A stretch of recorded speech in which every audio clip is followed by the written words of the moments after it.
A conversation is going perfectly normally. You are answering questions, sharing a story, maybe talking about work or your weekend. Then out of nowhere, one simple English word disappears. Not a difficult word, not some advanced vocabulary you learned last week. A basic word. You know exactly what it means. You can almost see it in your head. In fact, if someone else said it, you'd recognize it instantly. But when it is your turn to speak, nothing comes out. So you pause for a second, then another second. You start digging through your memory, hoping the word will show up. Strangely, the harder you search, the further away it feels. Most learners assume this happens because they do not know enough English. But that is usually not what is going on. Many people forget words they have already learned hundreds of times. The real issue is not vocabulary, it is what pressure does to your ability to access vocabulary. And once you see that difference, those frustrating blank moments start making a lot more sense. Most learners treat vocabulary like stored information. They study a word, write it in a notebook, see it appear in a video, and maybe even answer a quiz question correctly. After a few successful encounters, they naturally think, okay, I know this word now. But conversation does not test whether you recognize a word. It tests whether you can retrieve it on demand. Think about it this way. You might instantly recognize a famous actor when you see their face on your phone. But if someone suddenly asks for that actor's name, there is a good chance your mind goes blank for a few seconds. The information is there. Accessing it is the challenge. English vocabulary works the same way. That is why someone can understand almost everything in a movie, follow podcasts comfortably, and read articles without much trouble, yet struggle when a coworker asks a simple question like, "How was your day?" The problem is not that they do not know enough words. The problem is that conversation requires those words to appear immediately, without time to search for them. Once you stop treating vocabulary as something to store and start treating it as something to retrieve, the entire problem looks different. And that raises an interesting question. If the words are already in your head, why do they disappear exactly when you need them most? Think about the last time you forgot a word in the middle of a conversation. What happened right after that? For most people, the conversation almost disappears from their attention. They stop listening. They stop thinking about the topic. Instead, all their mental energy goes into finding that one missing word. Their eyes drift upward. There is a long pause. And now they are no longer having a conversation. They are conducting a search operation inside their own head. The problem is that pressure starts building immediately. The other person is waiting. The silence feels longer than it actually is. And the brain rarely performs well when it is being forced to produce something instantly. It is a lot like forgetting someone's name at a party. You know you have met them before. You know the name is somewhere in your memory.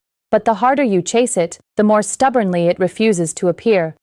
What is interesting is that the missing word often is not the real problem. The panic is. Many learners create a second problem by worrying about the first one. So before we try to improve vocabulary, we need to improve what happens during those few seconds when a word goes missing. And there is one skill that changes everything. One of the most useful speaking skills is not remembering every word.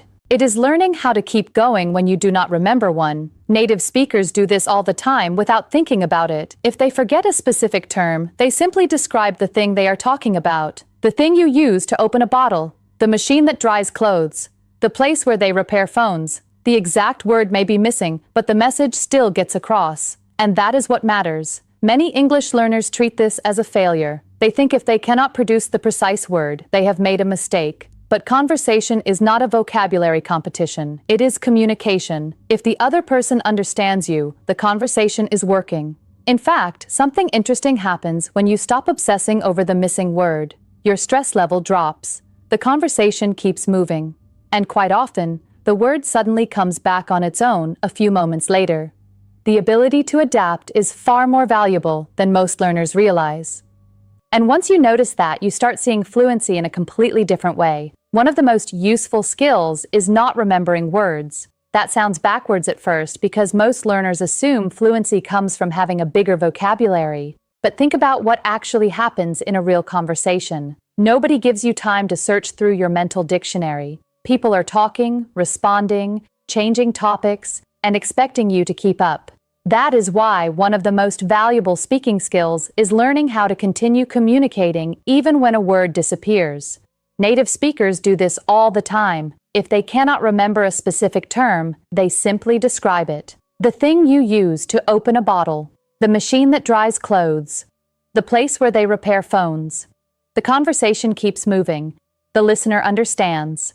The missing word stops being a problem. Many English learners see this as a shortcut. They think they are supposed to find the exact word every time. But conversation is not an exam, it is communication. If the other person understands what you are trying to say, you have already succeeded. And something interesting happens when you stop treating missing words like emergencies. Your confidence stays steady, your attention stays on the conversation, and often the forgotten word comes back by itself a few moments later, which leads to a surprising realization about what fluency really is. Many people believe fluent speakers know more words. Sometimes that is true, but it is not the whole story. In fact, you will occasionally meet learners who know thousands of English words, yet struggle to hold a simple conversation. Then you will meet someone else with a much smaller vocabulary, who speaks smoothly and naturally. The difference is not always the number of words, it is how quickly those words can be used.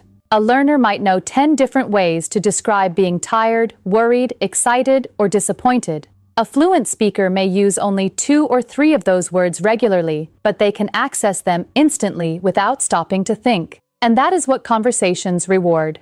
Think about the topics that fill most of your day: work, food, family, travel, movies, shopping, daily routines. You do not need an endless vocabulary list for those conversations. You need a reliable set of words that show up the moment you need them. That is why a small group of common words carries a surprisingly large percentage of everyday communication. Fluency often looks less like having more vocabulary and more like having faster access to the vocabulary you already use. And this is exactly where many learners accidentally make their practice harder than it needs to be.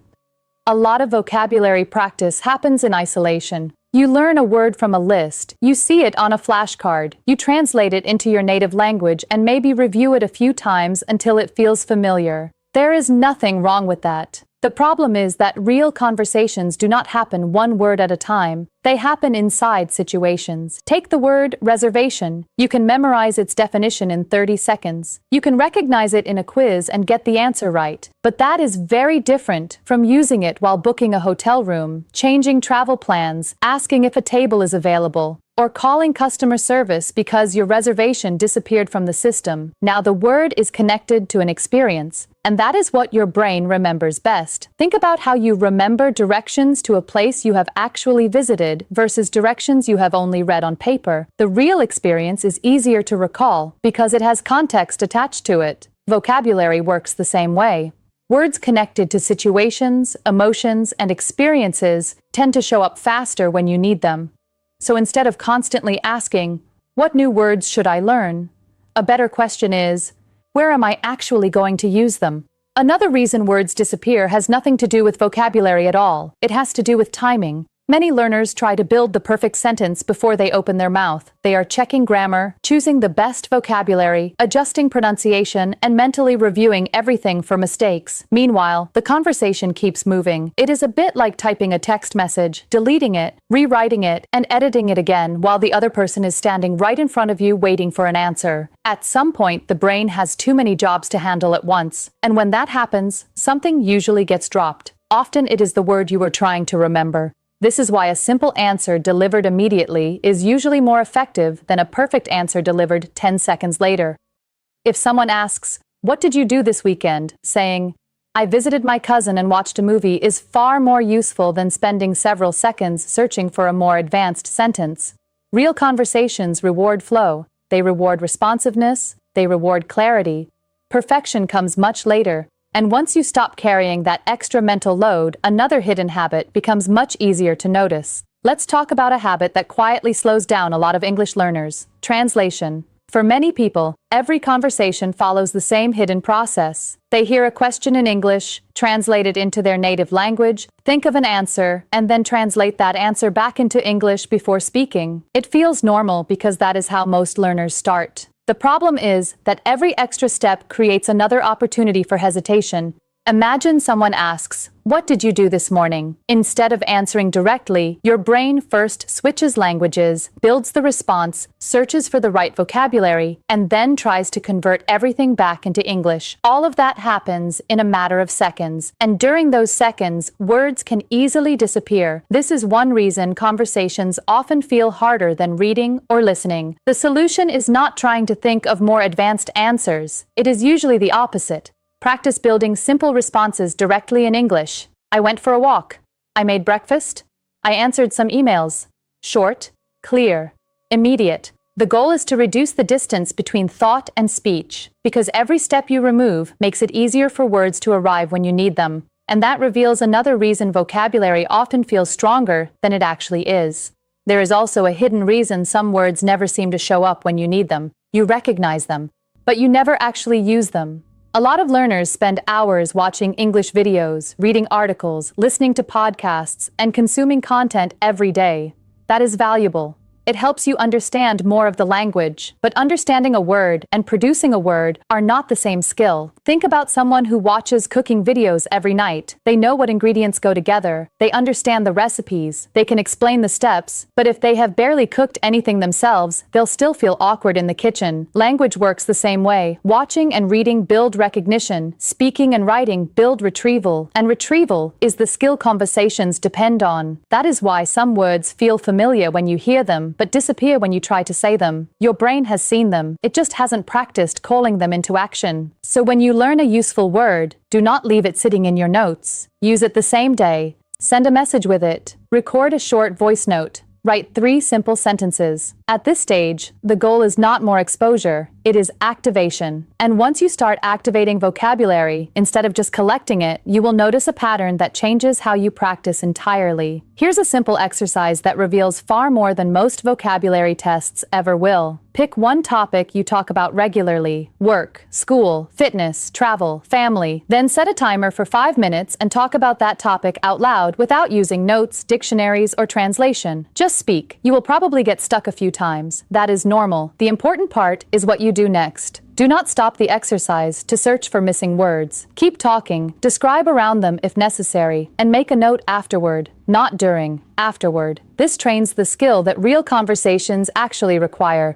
maintaining flow while communicating. And something interesting starts happening after a few sessions. Patterns appear. You notice that the same missing words show up again and again. Maybe they are related to your job.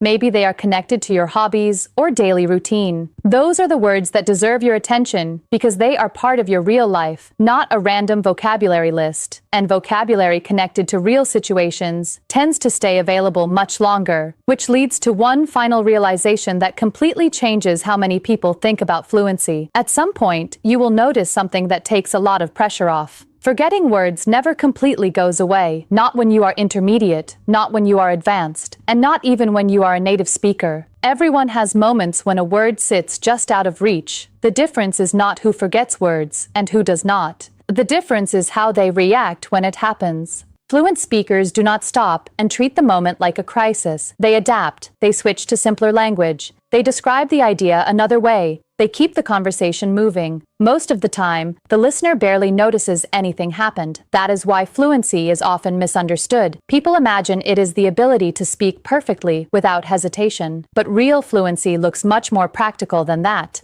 It is the ability to recover quickly when things do not go perfectly. And once you understand that, the goal of learning English starts to look very different. The next time a word disappears in the middle of a conversation, try not to treat it as evidence that your English is not good enough. It is not. In most cases, it is simply a normal part of speaking. So instead of stopping, keep going. Describe the idea, use a simpler word, explain it another way. Give your brain permission to stay in the conversation rather than leaving the conversation to search for one missing word.